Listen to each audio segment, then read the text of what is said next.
ketika di jalan atau ketika di toko atau dimanapun kita ngelihat mungkin banyak pengemis di depan kita ya, kita nggak usah berfirasat suudon, oh ini nipu, ini nipu.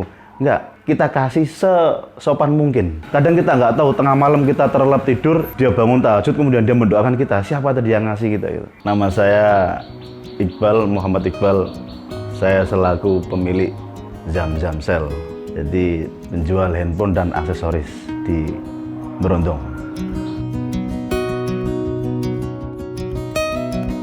Ya awalnya ya coba-coba, tapi kok alhamdulillah enak gitu loh.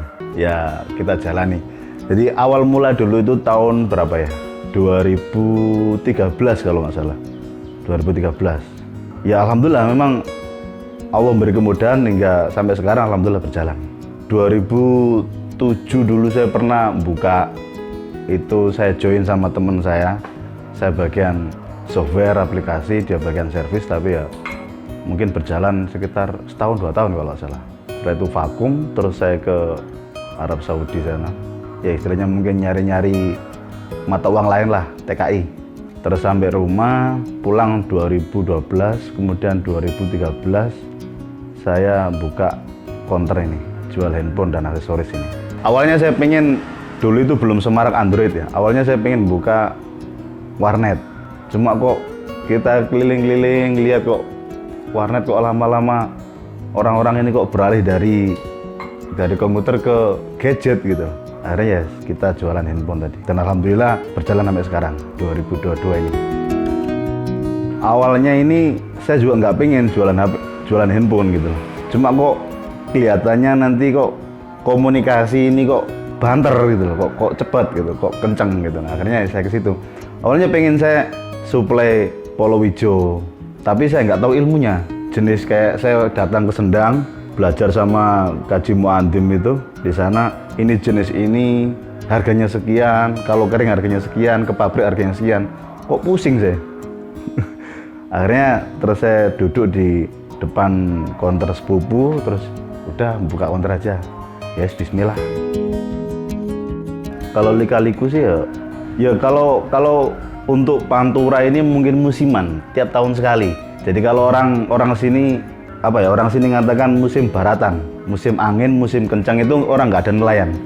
Sedangkan Pantura sini itu kan 99% nelayan. Nah ketika mereka penghasilannya dari nelayan ini mereka berhenti karena terhalang angin tadi, terhalang hujan, maka ya mereka nggak ada pemasukan, otomatis ya toko handphone ini ya sepi. Yaitu semuanya, bukan hanya handphone dok, semuanya sampai tukang becak pun ya ngerasa efeknya dari baratan tadi, dari musim hujan, musim angin tadi. Biasanya berjalan dari Januari pertengahan, Februari, Maret, nah bulan 3 akhir, bulan 4 mulai stabil lagi. Ya itu aja kendalanya. Ya kita gantian lah, mungkin musim hujan ini gantinya petani, mereka bercocok tanam. Kalau musim kemarau gantinya para nelayan. Ya sudah alhamdulillah Allah Maha Adil di situ.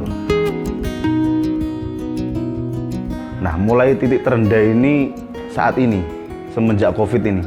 Awal-awal Covid kita enak, kencang, soalnya mereka mungkin yang sekolah ini daring, belajar di rumah. Nah itu kita enak, kita panen. Mungkin di sisi lain musibah, di sisi lain mungkin anugerah bagi yang lain. Tapi itu berjalan cuma berapa bulan. Setelah itu dari pertengahan Covid sampai sekarang ini ya jelas berubah gitu. Nggak seperti dulu. Yang penting kita intinya jangan bosan. Kita tekuni pelan. Insya Allah nanti ada endingnya. Karena fa'inna ma'al usri usra. Setiap kesulitan ada kemudahan, itu pasti. Sudah kita nikmati aja. Pelan kita nikmati aja. Insya Allah nanti endingnya juga selesai gitu. Dan yang penting jangan bosan. Kemudian kok ini kayaknya udah nggak cocok. Ini kita pindah ke profesi lain, Kayaknya mungkin menurut saya kurang tepat. Karena setiap profesi itu butuh pengalaman. Kita tekuni ini aja. Yes, insya Allah. Pokoknya yang penting kita gerak dan kita masih hidup, pasti ada rezeki, itu pasti. Pertama, mungkin menurut saya sih ya ditelateni, ditekuni, kita gali potensi yang kita miliki. Setelah itu udah nggak usah mikir yang aneh-aneh, tekuni apa yang kita potensikan tadi. Jangan sampai lupa orang tua kita. Kalau kita dengan sibuknya usaha atau bisnis atau apa, kemudian kita lupa dengan orang tua kita, ya mungkin rezeki pun ya agak seret juga. Terus kemudian kita ketika di jalan atau ketika di toko atau dimanapun kita ngelihat mungkin banyak pengemis di depan kita ya, kita nggak usah berfirasat seudon, oh ini nipu, ini nipu. Enggak, kita kasih sesopan mungkin. Kita kasih sesopan mungkin. Kadang kita nggak tahu, tengah malam kita terlelap tidur, dia bangun tahajud, kemudian dia mendoakan kita, siapa tadi yang ngasih kita itu. Ya hal-hal yang kecil yang remeh-remeh itu kita teliti lah.